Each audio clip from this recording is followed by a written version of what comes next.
ದಸರಾ ವೇದಿಕೆಯಲ್ಲಿ ಜಿಟಿ ದೇವೇಗೌಡರು ಸಿಎಂ ಸಿದ್ದರಾಮಯ್ಯ ಪರವಾಗಿ ಬ್ಯಾಟಿಂಗ್ ಬೀಸಿರೋದು ಕೂಡ ಸಾಕಷ್ಟು ಅಚ್ಚರಿಗೆ ಕಾರಣ ಆಗ್ತಾ ಇದೆ. 50-50 ಸೈಟ್ ಸಮರ್ಥಿಸಿಕೊಂಡ್ರು, ಅಂದ್ರೆ 50-50 ಅನುಪಾತವನ್ನ ಕೂಡ ಸಮರ್ಥಿಸಿಕೊಂಡಿದ್ದಾರೆ. ಮತ್ತೆ ಸಿದ್ದರಾಮಯ್ಯ ಬೆಂಬಲಕ್ಕೆ ಜಿಟಿ ದೇವೇಗೌಡರು ನಿಲ್ತಾ ಇದ್ದಾರೆ. 50-50 ಅನುಪಾತದ ಸೈಟು ಹಂಚಿಕೆ ಕಾನೂನು ಬಾಹಿರವಲ್ಲ ಅನ್ನೋದು ಜಿಟಿ ದೇವೇಗೌಡರ ಪ್ರತಿಪಾದನೆ.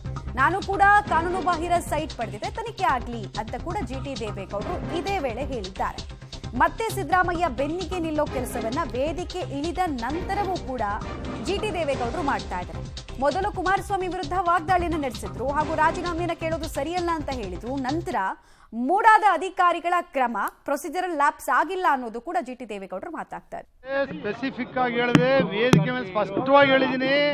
FIR ಆದ ಕೂಡಲೇ HD ಕುಮಾರಸ್ವಾಮಿ 2 ಲಕ್ಷ ಹೋಟೆಲ್ ಗೆದ್ದಿದ್ದಾರೆ, ಅವ್ರ ಮೇಲೆ FIR ಇದೆ ಅಂತ ಹೇಳಿ ಅವ್ರು ರಾಜೀನಾಮೆ ಕೊಡೋ ಅಗತ್ಯ ಇಲ್ಲ. ಸಿದ್ದರಾಮಯ್ಯನವರು ಅವ್ರ ಪತ್ನಿ ಅವ್ರ ಮೇಲೆ ಏನು FIR ಹಾಕಿದ್ದಾರೆ. ರಾಜ್ಯಪಾಲರು ರಾಜೀನಾಮೆ ಕೊಡಿ ಅಂತ ಹೇಳಿಲ್ಲ, ಕೋರ್ಟು ರಾಜೀನಾಮೆ ಕೊಡು ಅಂತ ಹೇಳಿಲ್ಲ, ಇನ್ವೆಸ್ಟಿಗೇಷನ್ ಮಾಡಿ ಅಂತ ರಾಜ್ಯಪಾಲರು ಹೇಳಿದ್ದಾರೆ. ನ್ಯಾಯಾಲಯ ಅದನ್ನು ಎತ್ತಿಡ್ದಿದೆ. ಅದು ಕೋರ್ಟ್ ತೀರ್ಪು ಬಂದ ಮೇಲೆ ಏನಾಗುತ್ತೆ ಆ ತೀರ್ಮಾನ ಕೈಗೊಳ್ಬೇಕೇ ಹೊರತು ಈಗ ಯಾರು ಸಿದ್ದರಾಮಯ್ಯ ಆಗಲಿ, ಕುಮಾರಸ್ವಾಮಿ ಅವರಾಗಲಿ, ಯಡಿಯೂರಪ್ಪನವರಾಗಲಿ ಯಾರು ರಾಜೀನಾಮೆ ಕೊಡ್ತಕ್ಕಂಥ ಅಗತ್ಯ ಇಲ್ಲ. ಅಶೋಕ್ ಅವರಾಗಲಿ ಯಾರು ರಾಜೀನಾಮೆ ಕೊಡ್ತಕ್ಕಂಥ ಅಗತ್ಯ ಇಲ್ಲ. ಕೇಂದ್ರದಲ್ಲಿ ಭಾರತೀಯ ಜನತಾ ಪಕ್ಷಕ್ಕೆ 5 ವರ್ಷ ಅಧಿಕಾರ ಕೊಟ್ಟವ್ರೆ, ಕರ್ನಾಟಕದಲ್ಲಿ ಕಾಂಗ್ರೆಸ್ ಪಕ್ಷಕ್ಕೆ 5 ವರ್ಷ ಅಧಿಕಾರ ಕೊಟ್ಟವ್ರೆ. ನೀವು ಅವ್ರನ್ನ ಅಲ್ಲಾಡ್ಸಕ್ ಹೋಗ್ಬೇಡಿ, ಅವರು ನಿಮ್ಮನ್ನ ಅಲ್ಲಾಡ್ಸಕ್ ಬೇಡ. ಯಾರು?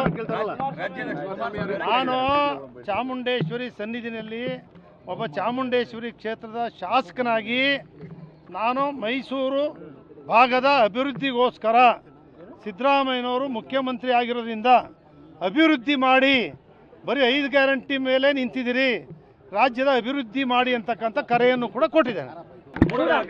ತನಿಖೆ ನಡೀತಾ ಇದೆಯಲ್ಲ, ಸೈಟ್ ವಾಪಸ್ ಕೊಟ್ಟಿದಾರಲ್ಲ. ಈಗ ಇದ್ದಿದ್ದವ್ರ ಮೇಲೆ ತನಿಖೆ, ಸೈಟ್ ವಾಪಸ್ ಕೊಟ್ಟಾಯ್ತಲ್ಲ. ಯಾರು ಬೇರೆದು ಯಾರ್ಯಾರು ಮೂಡಾದಲ್ಲಿ ಇವ್ರು ಹೇಳ್ಕೊಳ್ಳುವಂತೆ 5,000 ಕೋಟಿ 10,000 ಕೋಟಿ ಅಲ್ಲಿ ಇಲ್ವೇ ಇಲ್ಲ. ಆಗಿದೆ, ಆಗಿರೋ ತಪ್ಪನ್ನ ಯಾವ ಅಧಿಕಾರಿ ಮಾಡಿರಲಿ, ಅವ್ನು ರಾಜಕಾರಣಿನೇ ಮಾಡಿರಲಿ, ಎಲ್ಲರ ಮೇಲೂ ಬಸಿ ಬಳಿತಾವ್ರಲ್ಲ, ಎನ್ಕ್ವೈರಿ ಮಾಡಲಿ. EDನೂ ಎನ್ಕ್ವೈರಿ ಮಾಡಲಿ, ಲೋಕಾಯುಕ್ತನೂ ಎನ್ಕ್ವೈರಿ ಮಾಡಲಿ, ಸಿದ್ದರಾಮಯ್ಯ ಹಾಕಿ ತನಿಖೆ ಮಾಡಲಿ. ಅದನ್ನ ಬೇಡ ಅಂತ ನಾವು ಹೇಳೋದೇ ಇಲ್ಲ, ಆಗಿಲ್ಲ ಅಂತ ಹೇಳೋದಿಲ್ಲ ನಾವು. ಅದಕ್ಕೆಲ್ಲ ಸಿದ್ದರಾಮಯ್ಯ ಕಾರಣ ಅಲ್ಲ.